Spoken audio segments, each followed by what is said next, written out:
we have the Agile values and principles.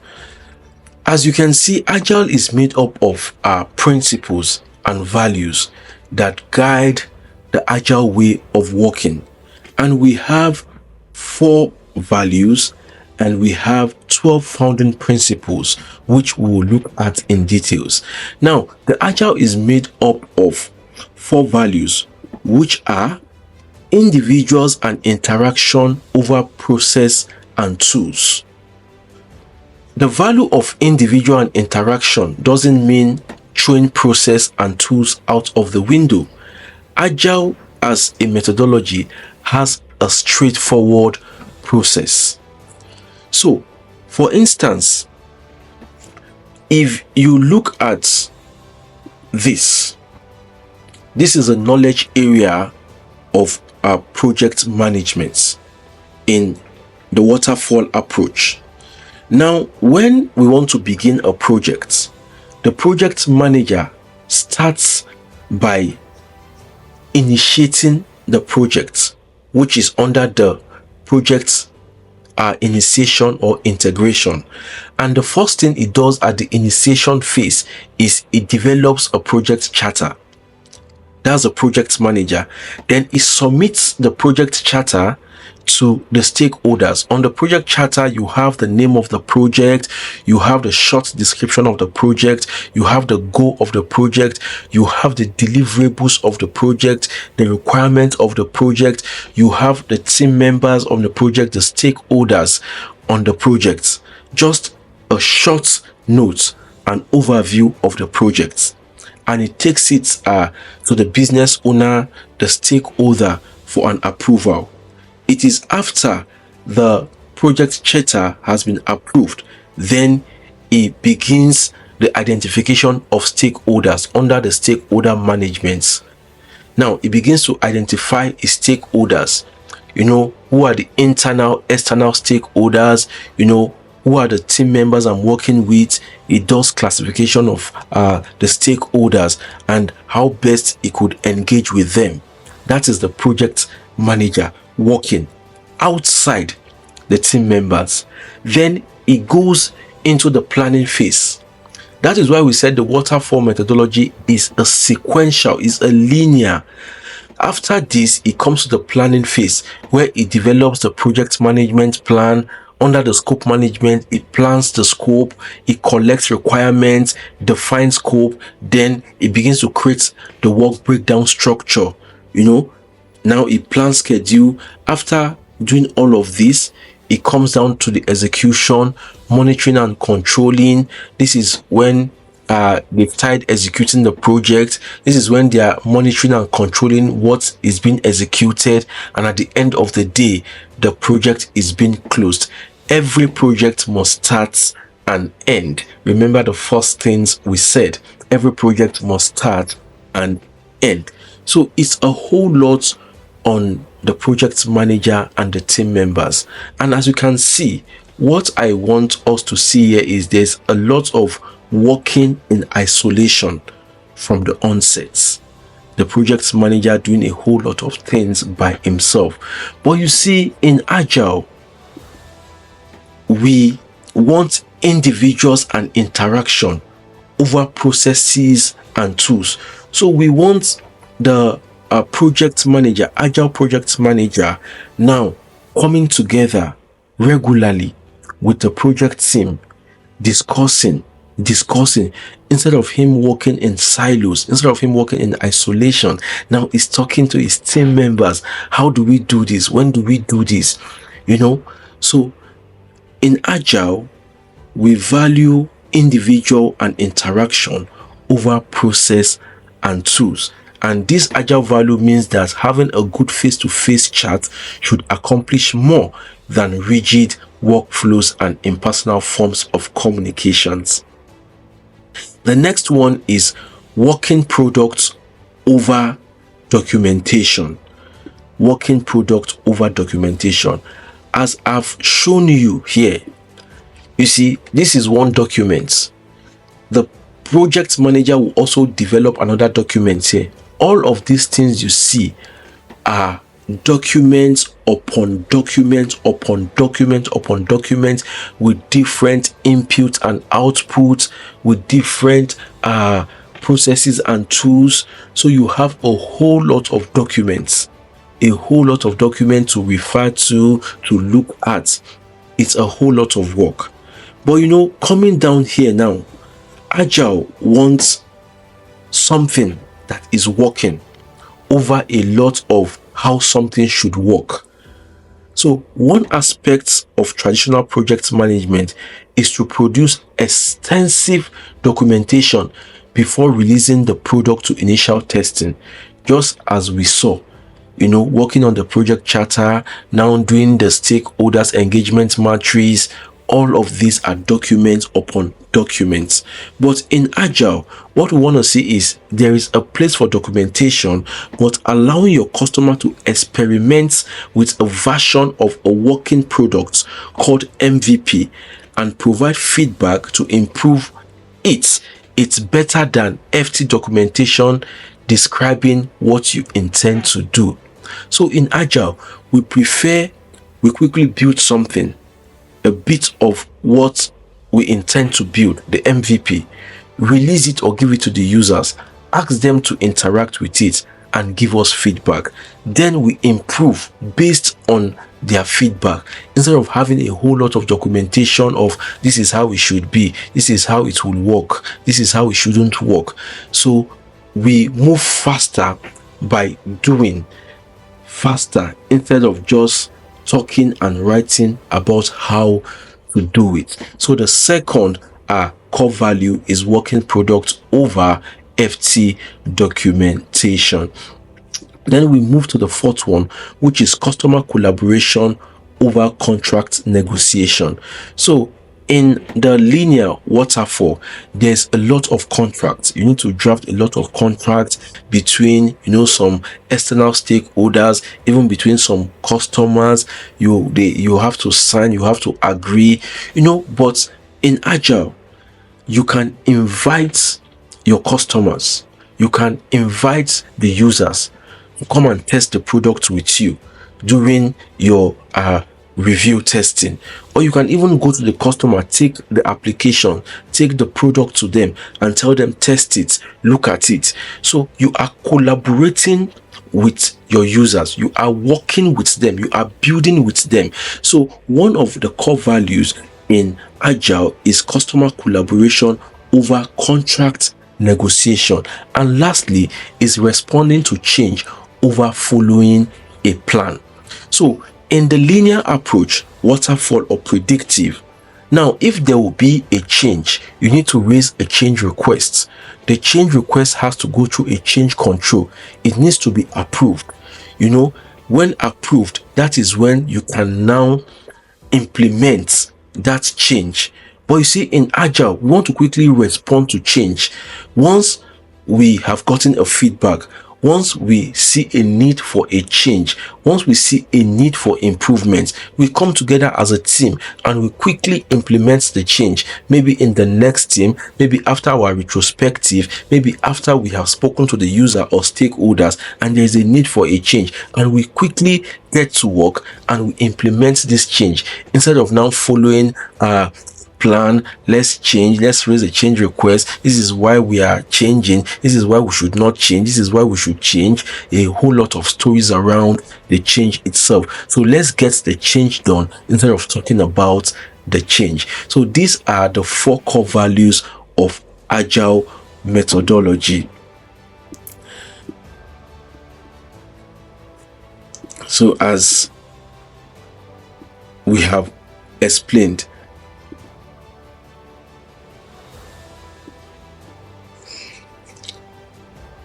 Agile has 12 principles to help us satisfy the customer and ensure your... So we have talked about the 4 core values. Remember, I also talked about the 12 Agile founding principles, and I would allow us watch this short video, then I talk more about the principles. Project is successful. Let's look at them now, starting with Principle 1, which is early and continuous delivery of value.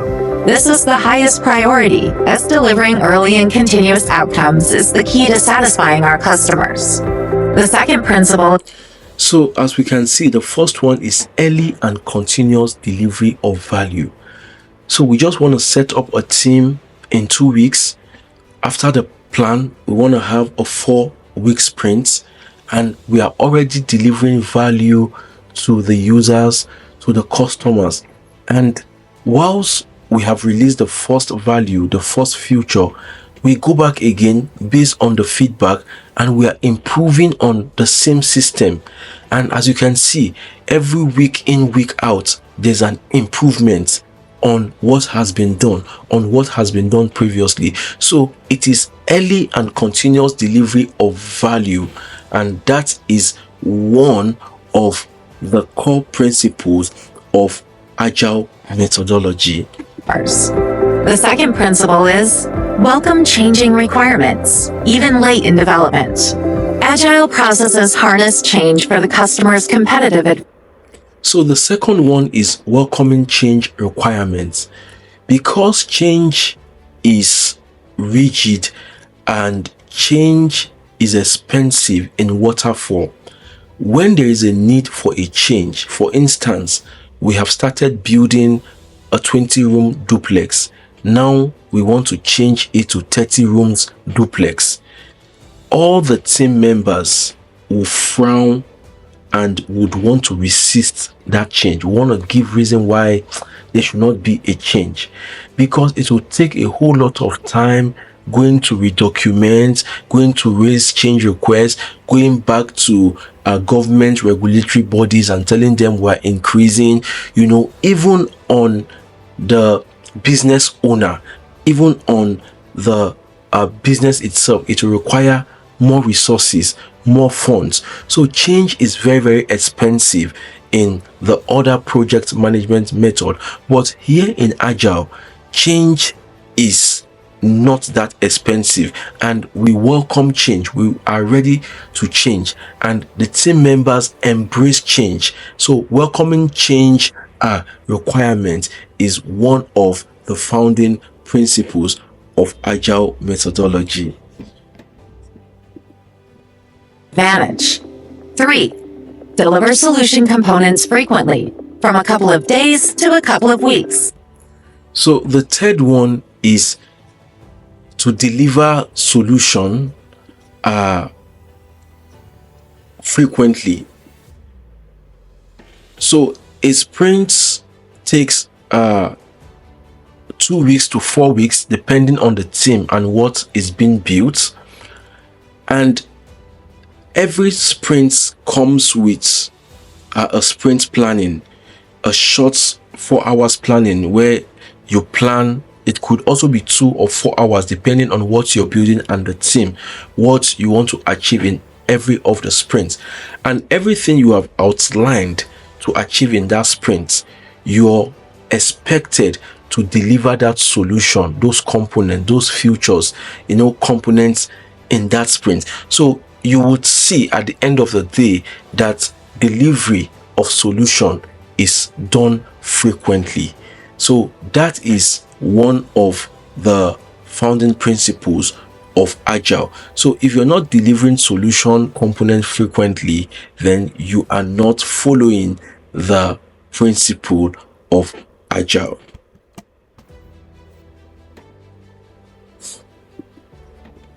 With a preference for shorter timescales. 4. Business people and developers must work together daily to accomplish So working daily, so every day you meet with your development team, you talk about the project at hand, you collaborate. It could not necessarily be a physical meeting, it could be virtual, but you're seeing yourself, you can talk to yourself.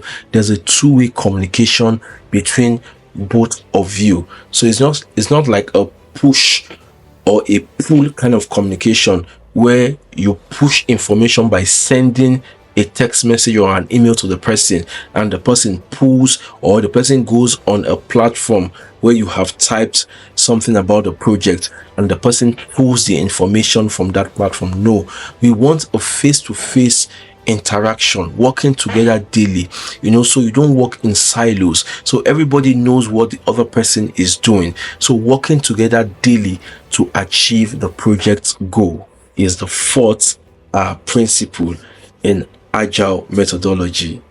Success in the project. 5. Trust and support our motivated teams. In other words, so the fifth one is trusting and supporting the motivated team. So in Agile, you trust every team member to be self-organizing. Self-organizing means he knows what to do, he knows when to do it, and he knows how to do it. That's why in Agile teams, you find out that most of them don't necessarily work at the same time. Some could decide they want to work in the morning, some could work in the midnight, but once they have an agreed time to meet to talk about what has been done, everybody comes with what he or she has done, they talk about it.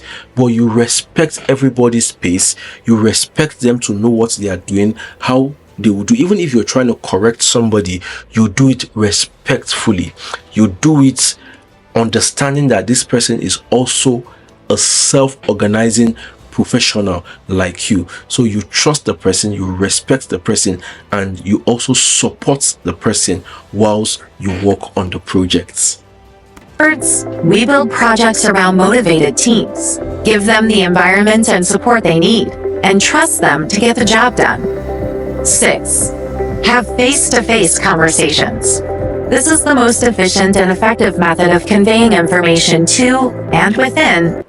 Just as we said earlier, having face-to-face conversation.